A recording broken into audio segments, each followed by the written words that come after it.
É isso, chegamos. Está no ar mais um programa Subtexto. Eu sou o Glauco Keller e aqui na sintonia da Rádio Fiscar em 95,3 FM.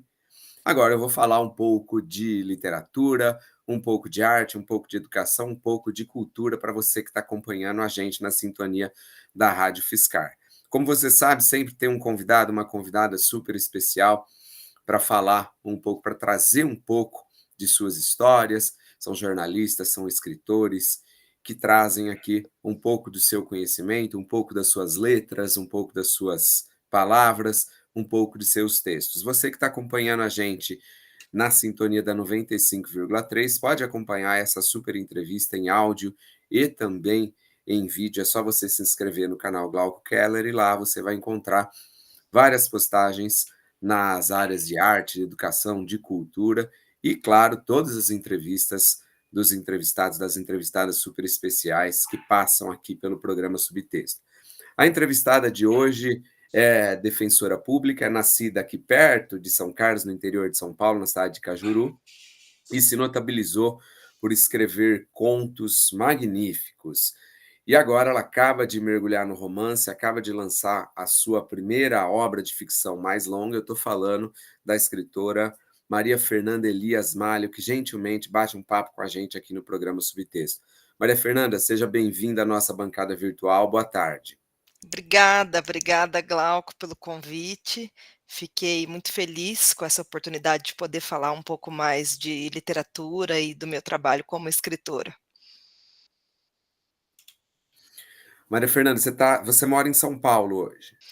Eu moro em São Paulo, eu nasci em Cajuru, né, uma cidade aí na região, perto de Ribeirão Preto, e eu morei em Cajuru até os 17 anos, mudei para São Paulo para estudar, e aí fiquei aqui, estou aqui desde então, desde os 17 anos, nunca mais voltei para morar em Cajuru ou em qualquer outro lugar, mas Cajuru continua sendo a minha cidade, meus pais moram lá, meus irmãos, meu avô, então é uma cidade que eu tenho bastante vínculo e que eu vou com frequência. E São Carlos também, né, São Carlos, a família do meu marido é de São Carlos, ele nasceu aqui em São Paulo, mas a minha sogra é de São Carlos e uma vez por ano a gente vai para São Carlos também.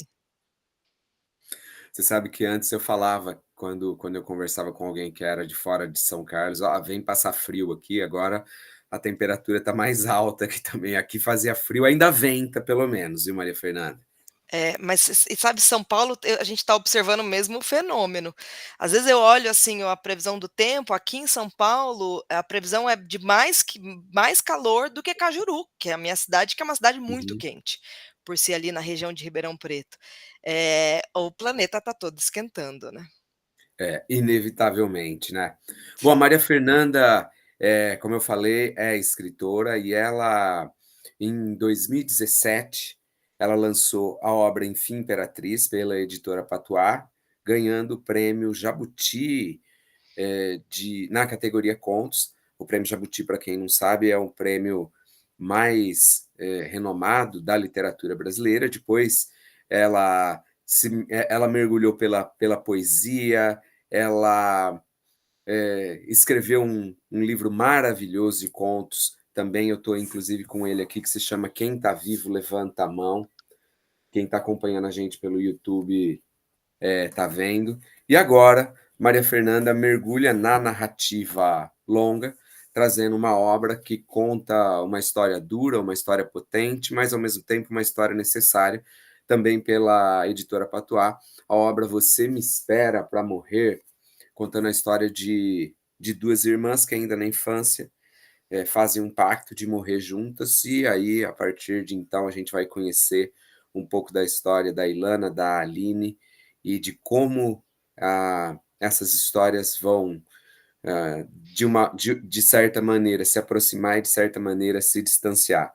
Maria Sim. Fernanda, a sua literatura é uma literatura niilista, uma literatura dura, uma literatura que busca realidades que muitas vezes a gente não quer encontrar. Fala um Uhum. pouquinho da sua temática, da construção das suas personagens para a gente. Eu costumo dizer, Glauco, que eu não busco matemática e nem escrevo com essa intencionalidade em relação ao tema. A minha escrita é pela linguagem, e a aparição do tema, ela se dá de uma forma, assim, meio que espontânea, assim, meio que o próprio texto, vai revelando o que é o tema daquela narrativa. Então não é alguma coisa proposital, assim, que eu me proponho a escrever histórias, de personagens, outsiders ou histórias que, né, que se passam nesse contexto social desfavorecido, né? É uma coisa que simplesmente aparece e eu percebo a recorrência depois das histórias prontas. Então não é alguma coisa intencional, mas eu reconheço, eu vejo que os meus personagens são todos, se não todos, assim, a grande maioria, personagens que estão, inclusive, fora do meu universo. É, sociocultural, né? Eu sou uma mulher privilegiada, uma defensora pública, que tive acesso à educação formal desde muito cedo, e a livros e tal, e normalmente os meus personagens, eles estão fora desse universo, ou pelo menos estão na borda, estão na margem desse universo. E é alguma coisa que acontece na própria narrativa. Eu vou escrevendo e são esses personagens que aparecem, e são esses personagens que me interessam, e é essa construção de personagem que me interessa. Eu vou percebendo ali o personagem e vou trabalhando melhor nele, e aí penso na história desse personagem, e aí através da própria linguagem a história vai se desdobrando, né?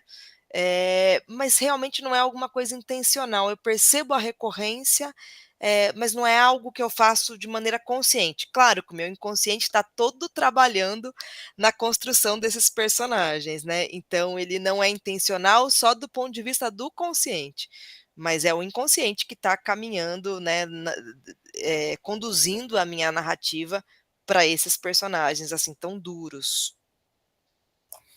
De que forma você vê o seu passado em Cajuru, a sua história quando criança, como adolescente, retratada na sua obra?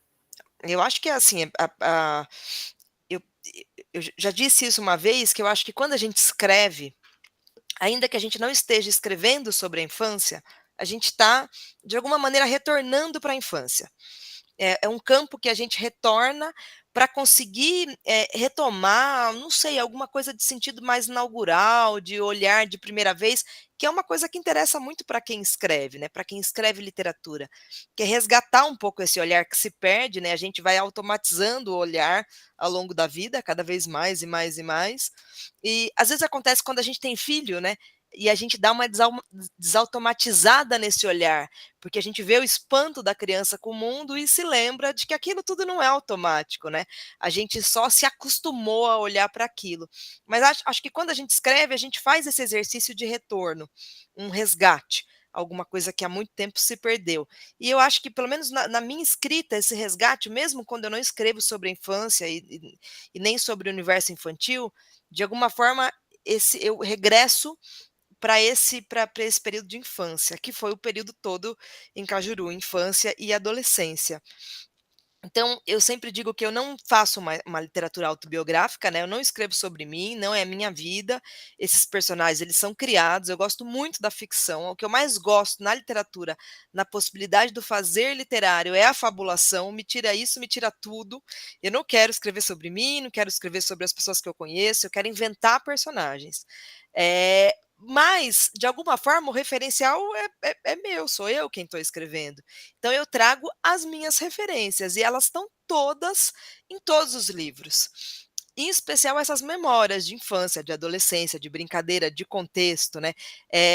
Várias das minhas histórias se passam em cidades do interior, às vezes não é Cajuru, mas às vezes assim, eu acho que cidade do interior, acho que não só no estado de São Paulo, mas talvez assim no Brasil, porque muita gente leu esse livro de outros estados e me disseram, nossa, eu reconheço muito a minha cidade, era uma cidade do Nordeste, uma coisa que era um outro contexto. Eu acho que as cidades do interior no Brasil, em geral, elas se repetem um pouco, né? No sentido dessas pequenas comunidades, dessas coisas que todo mundo sabe, e de esconder, né, certo segredo, uma coisa ali meio velada, né? Acho que toda cidade do interior talvez tenha um pouco dessa mistura de Twin Peaks com Bacurau, sabe? Essa coisa que está ali e E eu acho que eu trago isso nas minhas histórias, esse resgate, esse universo da infância, da adolescência, esse aspecto meio rural, assim, que eu tenho na minha cidade, né. Minha mãe, nasceu na roça, morou na roça muito tempo, até, assim, adolescente, né. Meus avós moravam na roça. Quando eu era criança, meu avô tinha um sítio, a gente ia para lá sempre. Então eu acho que, de alguma forma, isso está permeando as minhas histórias. E nesse livro especificamente, né, Você Me Espera para Morrer, que é o meu primeiro romance, essa cidade pequena e esse meio rural, essa roça, tá aqui, tá todo aqui. Esse livro não é sobre mim, mas ele é muito sobre mim, né, porque a gente não se distancia da gente o suficiente para não ser a gente, nunca. Não importa, por mais que a gente, fabule e ficcionalize, é sempre a gente que está escrevendo. Então eu acho que eu empresto essas lembranças e vivências da adolescência e da fase da infância para as minhas histórias. Esse é o programa Subtexto, eu sou o Glauco Keller e aqui na sintonia da Rádio Fiscar em 95,3 eu tenho o prazer de receber a escritora Maria Fernanda Elias Malho, que acaba de mergulhar na narrativa longa, no romance, com a obra Você Me Espera para Morrer. Você que está acompanhando a gente pela Rádio Fiscar em 95,3 pode vir aqui para o YouTube e acompanhar essa entrevista em áudio e também em vídeo. Maria Fernanda, eu queria perguntar para você como que foi essa transição do conto, que é uma narrativa com um número menor de personagens, é uma narrativa mais curta. Eu não sei se foi o Mário Vargas Llosa quem que falou que o conto tem que vencer por nocaute, enquanto que o romance vence por pontos, né? Como que foi essa transição para você de criar uma história mais longa, de mergulhar um pouco mais na história dos personagens? Se eu não estou enganada, acho que é o Cortázar que diz isso, né, que é uma coisa maravilhosa. Não tenho certeza também, mas eu acho que foi o Cortázar, que é muito maravilhoso, né, essa diferença do nocaute e dos pontos. O que nem sempre é verdade, né, às vezes você recebe um nocaute num romance e às vezes o conto ele tem ali fôlego suficiente para te vencer por pontos, né. Mas eu acho, Glauco, que durante muito tempo eu me considerei uma contista, eu achava que assim, que a minha narrativa era uma narrativa curta, assim, a minha capacidade de narrar era de fazer narrativas curtas.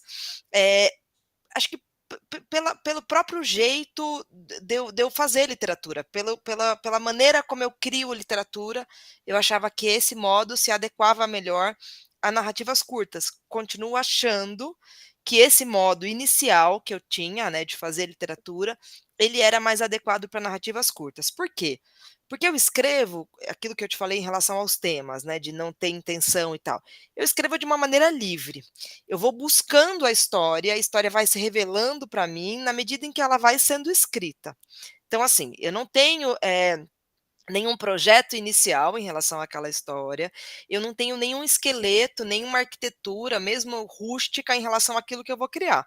Eu simplesmente começo a escrever e esse personagem e a própria história, ela vai se revelando por meio da linguagem. Então é sempre um voo às cegas.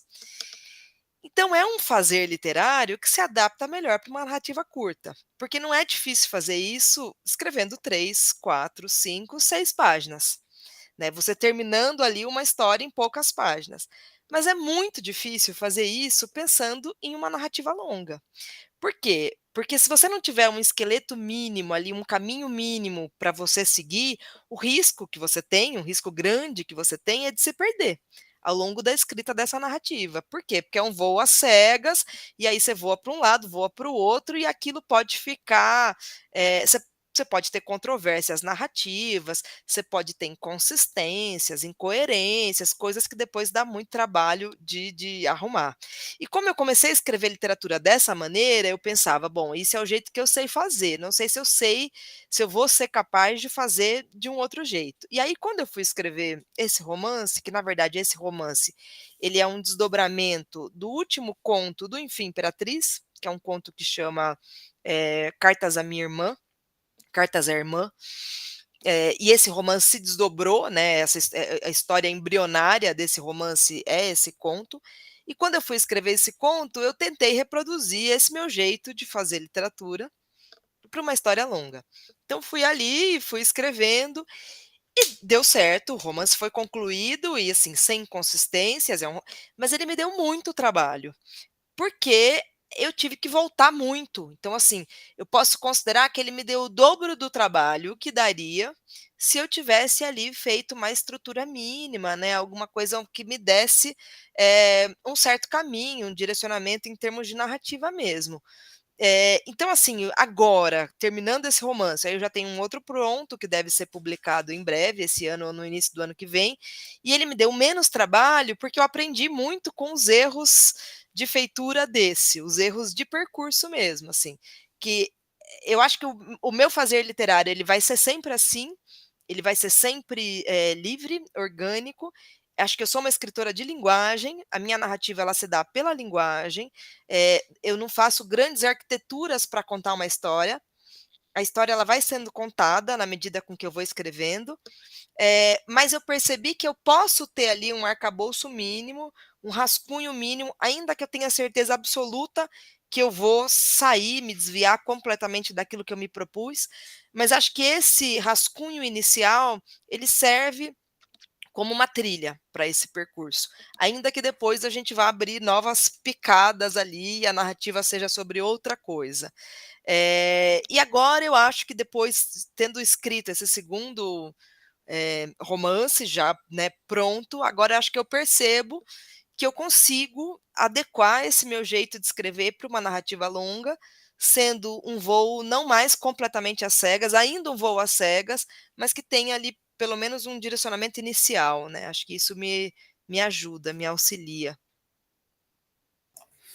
Eu sou o Glauco Keller e esse é o programa Subtexto. Hoje eu tenho o prazer de receber aqui na nossa bancada virtual a escritora Maria Fernanda Elias Malho, contista, romancista, poeta e defensora pública também, que traz para a gente um olhar terno, um olhar poético, um olhar muitas vezes que busca a libertação dentro de histórias que poderiam e certamente são reais e que muitas vezes a gente não gosta muito de olhar. A Maria Fernanda acaba de lançar o livro Você Me Espera para Morrer, é o primeiro mergulho da escritora na narrativa longa, e ela traz um pouquinho do seu olhar, da sua literatura, do seu fazer artístico aqui para o programa Subtexto. Convido você que está acompanhando a gente em 95,3 para vir aqui para o YouTube e acompanhar essa entrevista em áudio e também em vídeo. É só você se inscrever no canal Glauco Keller. Maria Fernanda, eu ia justamente tocar no ponto que você mencionou nessa sua última resposta. O embrião desse livro foi um conto que você escreveu e você optou por um gênero bastante inusitado, eu diria, mas que deu a forma da história, uma poesia um pouco maior, que é o diário ou a carta. A Uhum, história da Ilana, ela está escrevendo um diário, na verdade, que são cartas que ela está mandando para a irmã, a Aline, que foi embora do país, uhum, ainda na adolescência, foi embora para a Alemanha. E as duas, como eu falei, tinham um pacto de morrer juntas, e ela vai contando a própria história, e nós, leitores, somos a Aline. A gente vai ouvindo a história da Ilana a partir das cartas que ela está escrevendo. Como que se deu essa ideia de fazer, de contar a história para o leitor através de um diário, através de cartas, a escolha do gênero, Maria uhum, Fernanda? uhum.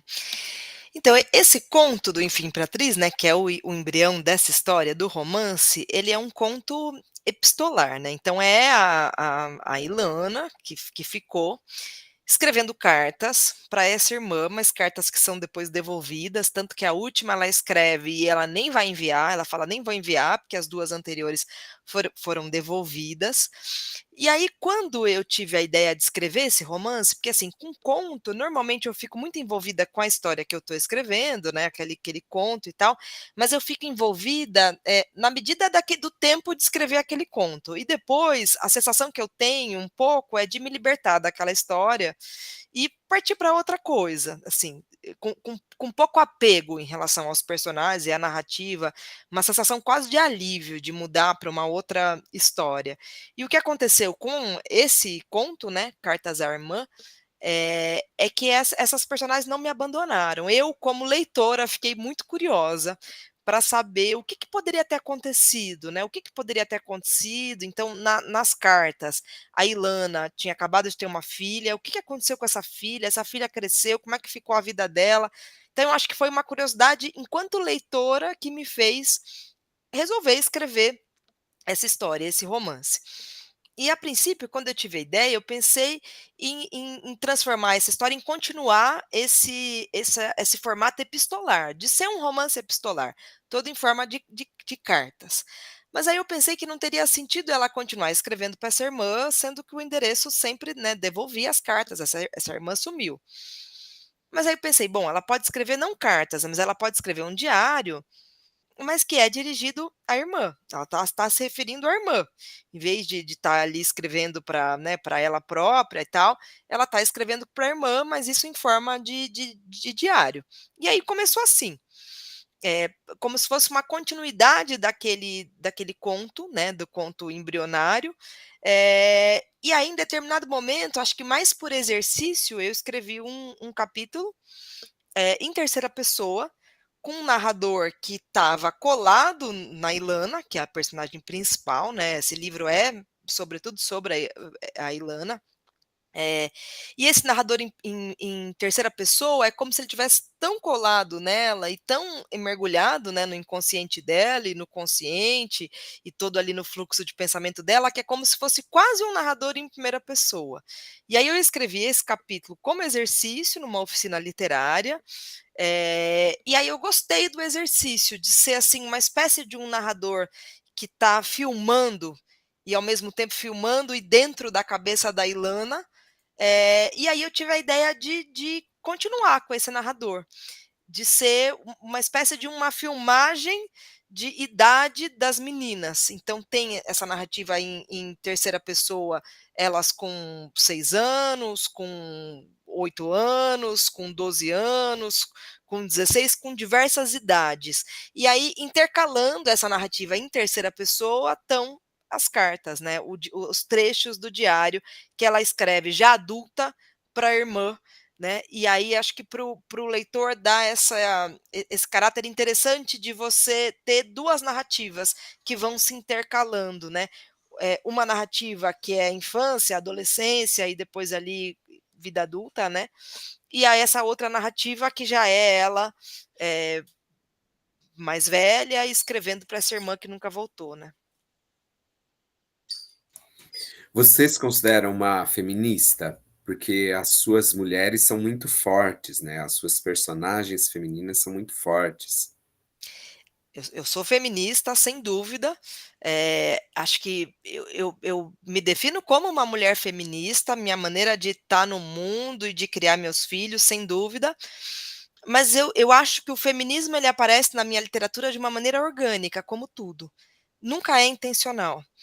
É, Pelo contrário, eu acho que é tentador você levar de uma forma forçada os seus valores para a tua literatura, porque você quer mostrar alguma coisa, você quer convencer as pessoas de algo, mas o risco é muito grande, o risco de você fazer uma literatura que seja panfletária, e uma literatura panfletária, ela acaba esvaziando o caráter literário, né, da própria obra, esvaziando esse caráter literário, acaba também esvaziando o poder do panfleto, né? Porque a literatura ela é um panfleto muito poderoso.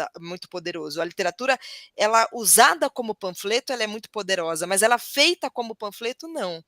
Então, o que eu acredito é que eu tenho que ter a confiança de que esses valores que me são caros, e o feminismo é um valor que me é muito caro, que ele vai aparecer na minha literatura de uma maneira muito orgânica, sem que eu tenha que me preocupar com isso. Porque se eu me preocupar com isso, pode ser que fique artificial, que eu coloque palavra na boca dos personagens, que eu conduza os personagens para lugares e para situações e para falas e para diálogos que ele não teria. Então eu preciso fazer isso de uma maneira orgânica, eu preciso confiar nos meus personagens. Eu não posso colocar palavra na boca dos meus personagens, eu preciso deixar que os personagens falem por eles. Maria Fernanda, e a poesia na sua vida? Como é que a poesia surgiu? Você escreve poesia com frequência? Me fala um pouquinho do lado poeta, da romancista, da contista. Eu sempre digo, assim, meio brincando, meio séria, que eu não sou poeta, eu sou uma prosadora. Mas eu sou uma prosadora que escrevo poesia, porque escrever poesia é um direito, um direito fundamental. Todo mundo tem direito de escrever poesia, mas eu gosto de escrever poesia. Mas eu não escrevo poesia com a frequência com que eu escrevo prosa, porque a poesia não é algo assim que eu consiga sentar e simplesmente escrever. Porque prosa, se eu sentar e alguém me disser, escreve uma história, eu vou escrever. Se essa história vai ser boa, se vai ter valor literário, isso é outra coisa que nem sempre a gente tem controle. Mas escrever, eu consigo escrever. Poesia, não. Se alguém me falar, senta agora e escreve uma poesia, eu não vou escrever. Ou vai ficar muito ruim. Porque eu sinto que a poesia, ela vem de uma maneira meio espontânea. Eu escrevo poesia com uma certa frequência. Eu tenho um livro de poesia publicado e eu tenho um outro que está pronto, ainda inédito, deve ser publicado aí em algum momento. Então é uma coisa que vem, mas ela é espontânea. Então tem umas épocas que eu escrevo com frequência, aí passo meses assim, mas assim, longe da poesia. Assim, nenhuma. Porque o que eu sinto é que a prosa eu consigo buscar, a poesia ela vem, né? É quase um presente. Ela vem espontânea, então assim, o que eu tenho que fazer é ficar atenta para ficar ali captando quando vem uma poesia, um verso, né, ou alguma ideia, né, de poesia. A prosa não. A prosa eu consigo buscar. Eu sinto que a prosa tem mais a ver com trabalho mesmo, de labor, de sentar e, sabe, e puxar e dar um jeito de escrever, sabe? De suor mesmo, do que a poesia, que é uma coisa mais espontânea, que vem de um lugar que eu não conheço muito. Então eu tenho muito menos controle sobre a poesia, mas escrevo poesia, sim. Esse é o programa Subtexto, eu sou o Glauco Keller e hoje eu estou na companhia da escritora Maria Fernanda Elias Malho. Ela é contista, é poeta, é prosadora, é romancista, é defensora pública e está batendo um papo com a gente aqui no programa Subtexto, falando um pouquinho do seu fazer artístico, do seu fazer literário, da sua literatura. Você que está na sintonia da 95,3 FM da Rádio Fiscar, vem aqui para o YouTube, você pode acompanhar essa entrevista em áudio e também em vídeo. É só você se inscrever no canal Glauco Keller. Maria Fernanda, e qual que é a sua segunda arte? A literatura certamente é a primeira. É a música, é a dança, é a escultura, é a pintura. A sua segunda arte, aquela que está sempre contigo também. Ah, acho que é a dança, eu gosto muito de dançar, sempre dancei, fiz balé clássico muitos anos e sempre fiz alguma dança, assim, você gosto de dança. Gosto de flamenco, fiz flamenco, música eu gosto muito de música, mas aí como apreciadora, assim, eu adoro música. Escuto muita música e a minha família é muito musical. Meus irmãos tocam, né, são músicos, não profissionais, mas tocam violão, guitarra, cantam muito bem, tem uma banda, e a minha família é toda muito musical, assim, uma família que gosta de festa e gosta de fazer roda de samba, e minha mãe é muito afinada, meu pai é muito afinado, então na família mesmo, assim, nuclear, eu sou a fora da curva que não sou afinada. E eu digo assim, que eu nem sou tão desafinada assim, é que o parâmetro é alto. Então, como eles são afinados, eu não sou super afinada, mas também não sou uma negação, eu acabo sendo considerada desafinada. Eu sempre fui considerada, desde criança, desafinada. Mas apesar disso, eu gosto muito de música, adoro música. Tem que pôr o pessoal para escrever. Falar, então vocês vão escrever um pouquinho comigo agora. Mas o meu pai escreve, meu pai é poeta, é cronista. Meu pai publicou um livro de poesias que foi no mesmo dia que eu lancei o Você Me Espera para Morrer. Foi muito maravilhoso a gente lançar o livro juntos, ele o primeiro livro dele, um livro de poesia, e eu o meu primeiro romance. Então eu acho que tem essa coisa artística, faz parte da família, né. Meu avô era poeta, o pai dele. E que horário você escreve? Você, em geral, prefere amanhã, prefere escrever à noite? Você tem rotina? Eu prefiro amanhã, assim, acho que amanhã é o período mais neutro do dia. E isso é muito variável, assim, a mim eu gosto de escrever, eu prefiro escrever num estado mais neutro de humor ali, né, porque amanhã, assim, o dia ainda não contaminou, né, com os acontecimentos e com as coisas e tal, então amanhã, esse logo após acordar, é um período meio neutro, assim, da escrita. E a escrita entrou na minha vida nesse período da manhã. Quando eu decidi escrever, eu já era defensora pública e já tinha 2 filhos bem pequenos. Minha filha tinha 3 anos, meu filho 1. Então, assim, foi o pior momento da vida no sentido de disponibilidade de tempo. Então, quando eu decidi começar a escrever, não tinha tempo, eu trabalhava, tinha as crianças, e aí eu percebi que eu só conseguiria escrever se eu me forçasse em determinado horário, e esse horário era o início da manhã. Eu acordava mais cedo, antes deles, escrevia ali um período curto, 40 minutos, 1 hora, e aí eles acordavam e o dia começava, eu ia trabalhar e tal, então eu me habituei a escrever nesse período da manhã. Então eu tinha uma rotina e tentava seguir essa rotina dessa escrita quase que diária. Hoje em dia não mais, acho que eu fiquei um pouco mais livre em relação à escrita, na medida que fui publicando os livros, esse sentido de urgência que eu senti quando comecei a escrever, porque eu já tinha ali, 33 anos, então assim, eu sentia que eu já tinha, não dá para dizer perder um tempo, porque eu acho que as coisas acontecem na hora que tem que acontecer, né, mas eu não era nenhuma jovenzinha de 23, então eu sentia, tinha ali um sentido da urgência de ter que produzir. Hoje eu não sinto mais isso, me sinto mais livre, eh, mas também eu prefiro escrever de manhã, se eu puder, de manhã logo cedo, mas escrevo, assim, nos intervalos. Tô ali esperando, né, meus filhos estão fazendo judô e eu tô com meu laptop no barulho e tudo, escrevendo alguma coisa, revendo alguma coisa. Então acaba sendo uma escrita de intervalos. Dificilmente eu fico períodos longos ali escrevendo. Então sábado de manhã tá mais tranquilo, sento lá, escrevo um pouco, reviso e tal. Mas eu acho que hoje em dia eu escrevo menos do que quando eu comecei, porque eu acho que tinha essa quase pressa em produzir, sabe, que acho que não tem mais. E eu sinto um pouco de saudade dessa verborragia, sabe, desse período, assim, mais, produtivo da escrita. Mas tudo bem. E o que que você lê? Hoje, por exemplo, o que está na sua mesa de cabeceira? Você lê mais literatura clássica, literatura contemporânea, nacional, clássicos internacionais? Eu leio de tudo, eu gosto muito de ler, estou sempre, lendo. Depois que eu comecei a escrever, eu comecei a ler bastante literatura contemporânea, porque é engraçado, né, e acho que isso acontece com muita gente. Acho que hoje em dia menos, né, a literatura brasileira, né, contemporânea, ela tá, né, com essa coisa dos clubes, clubes do livro, que, nossa, que são maravilhosos. Eu acho que hoje em dia circula melhor a literatura contemporânea.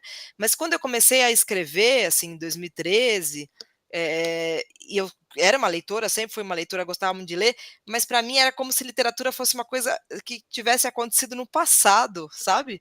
Que não fosse uma coisa ali viva, em movimento, e aí eu percebi que eu não lia ninguém que estava vivo, assim, com pouquíssimas exceções ali, talvez Milton Ratum, o resto era só gente que já tinha morrido, né, brasileiros ou estrangeiros.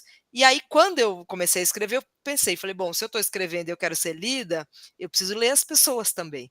E eu comecei a ler muita literatura contemporânea, eu leio muita literatura contemporânea, brasileira principalmente, mas leio estrangeiros também. Mas também às vezes eu acho que eu me guio muito pelo que eu quero, assim, sem muitas obrigações, de preciso ler tal coisa, tal. Assim, me interesso ali pela história, leio uma resenha no jornal, ou alguém indica, vejo alguma coisa e vou lá e compro o livro. Hoje em dia leio muito mais no digital do que no físico, né, muito mais no Kindle. Agora eu estou lendo A Redoma de Vidro, da Silvia Plath. Não tinha lido, me interessei porque alguém fez acho que foi não sei, uma matéria de jornal, alguma coisa que fiquei interessada, aí eu sempre baixo uma amostra, porque é isso, para mim, literatura é linguagem, então eu, como leitora, também acho que sou uma leitora de linguagem, então aquela linguagem precisa ou me pegar pela mão, ou me desafiar, mas eu preciso me interessar, e aí se eu leio a amostra e me interesso, tenho ansiedade de comprar na hora o livro, para continuar lendo. Mas eu acho a leitura é fundamental, assim, mesmo nos momentos em que eu estou um pouco com crise da escrita, dificilmente tem uma crise de leitora, né. Claro, épocas que a gente lê mais ou lê menos, pela disponibilidade de tempo, acho que redes sociais é uma coisa que captura o tempo de todo mundo tem que ficar atento, né, para não substituir, né, esses períodos de leitura, mas eu estou sempre lendo, gosto muito de ler. Mais de ler do que de escrever. Uma coisa está diretamente ligada à outra, mas a gente pode ter opção, né. Sim. Eu queria te perguntar da sua relação com a Patuá. O próximo romance sai pela editora Patuá também? Não, o próximo Não? romance não sai É o pela editora primeiro que não Patuá. sai. É o primeiro que não sai pela editora Patuá. É, porque mas eu tenho uma relação com a Patuá que é muito, de muito carinho, de muito respeito. Pô, a Patuá foi a editora que me acolheu, né, que topou apresentar minha literatura, né, e eu tenho muita, muita gratidão. Mas, eu tinha vontade de ir para uma editora maior por conta da circulação, né, da possibilidade de conquistar outros leitores e do livro estar, exposto numa livraria, né, do acesso a e o Edu, que é o editor da Patuá, ele é ele é um entusiasta disso e sempre achou que era o caminho natural. Então, nem considero que eu estou saindo da Patuá, porque eu quero continuar publicando coisas com a Patuá, com certeza. Inclusive, esse ano agora, a gente vai republicar o Enfim Imperatriz, que é o meu primeiro livro, né? Que foi o meu primeiro livro, um livro de contos, porque o Enfim Imperatriz ele está fora de circulação por conta de um processo do ilustrador em relação à editora, então é um livro que você não consegue comprar, a não ser em alguns poucos sebos. E esse ano a gente vai reeditar pela editora Patuá o Enfim Imperatriz, com alguns contos novos, ainda estamos vendo, então é uma relação que continua, e é uma editora assim que eu tenho muito carinho e muita gratidão. O Eduardo Lacerda esteve aqui no programa Subtexto também, Ah, foi que um papo legal! muito Ah, legal o no Edu é uma programa. pessoa fantástica, uma pessoa muito generosa, muito e é um farejador, né, de novos autores, um garimpador, né, a Patuá é um garimpo de, né, tanta gente boa que começou na Patuá e que continua na Patuá, ele publica livros excelentes e muitos livros, né, e então assim, nossa, todo uma honra para mim ter a Patuá como editora. Maria Fernanda, a gente está chegando ao final do subtexto de hoje. Eu queria te pedir alguns spoilers do próximo romance, se você puder dar um trechinho do enredo, nome, se já tem nome, o que você pode falar dele? Ele tem nome, e acho que é um nome definitivo, assim, não acho que vá mudar, se chama Lá é o Tempo. Ele engraçado, né, porque você falou das personagens femininas, né, e essa é uma característica da minha literatura, em geral, quando alguém escreve alguma coisa sobre a literatura que eu faço, fala das personagens femininas, né, mulheres fortes ali, né, ou que sofreram algum tipo de violência e tal. Mas como eu te disse, não é uma coisa intencional. E esse novo livro é um livro todo masculino e eu só me dei conta disso depois do livro pronto. Assim, não foi nada uma história que eu simplesmente fui escrevendo, claro, não foi tão voo às cegas como Você Me Espera para Morrer, mas foi também é o jeito de eu trabalhar, então os personagens vão aparecendo, eu vou desenvolvendo e aparece um outro e as histórias vão se cruzando, e o livro pronto, eu me dei conta de que esse é um livro todo masculino, diferente dos outros. Ele tem, acho que a gente pode dizer assim, 3 personagens principais, um mais principal, que é um menino de 13 anos, que mora numa cidadezinha do interior, que poderia ser Cajuru, que poderia ser São Carlos, né, poderia ser, não é uma cidade que tem nome, mas é uma cidade do nosso universo, e tem um crime, esse é um crime, e se você tem uma pessoa, né, um homem que quer escrever sobre essa história muitos anos depois. É isso, acho que é uma história que tem pontos de vistas narrativos diferentes, intercalados, então é um romance polifônico, mais do que o Você Me Espera para Morrer, ele tem narradores ali intercalados, e ele tem tempos também intercalados, é uma história que vai e volta, também um pouco à semelhança do Você Me Espera para Morrer, mas acho que é um romance mais polifônico e com mais diversidade de linguagem, mas é essa história desse menino, que se chama André. O que que eu não te perguntei e você achou que eu fosse te perguntar, Maria Fernanda? Não pensei em nada, não tentei antecipar tuas perguntas não, Glauco, não fiz esse exercício de ficar pensando o que você poderia me perguntar, assim, tipo, vim de coração aberto para responder o que você perguntasse. Então não consigo pensar em nada. Eu adorei. Obrigado, Maria Fernanda. Bom Eu demais também, conversar adorei. contigo. Obrigada, muito obrigada. Um papo ótimo, perguntas ótimas, gostei muito. Que legal. E que você continue escrevendo, trazendo o seu olhar profundo, necessário, potente em seus personagens ficcionais ou não, mas que muito nos ensinam, e sejam eles femininos ou masculinos, são personagens com os quais eu me afeiçoei, li todos os seus livros e consigo entender a sua proposta de colocar a linguagem acima da história. E convido o nosso ouvinte, a nossa ouvinte, a conhecer um pouco do trabalho da escritora Maria Fernanda Elias Malho, que é um trabalho muito legal, premiado, e que traz um olhar terno e necessário à nossa literatura. Eu sou o Glauco Keller e vou ficando por aqui, mas como você sabe, sábado que vem tem mais um programa Subtexto, tem mais arte, educação, cultura, literatura aqui na sintonia da 95,3 FM. Grande beijo para você, até lá, tchau, tchau.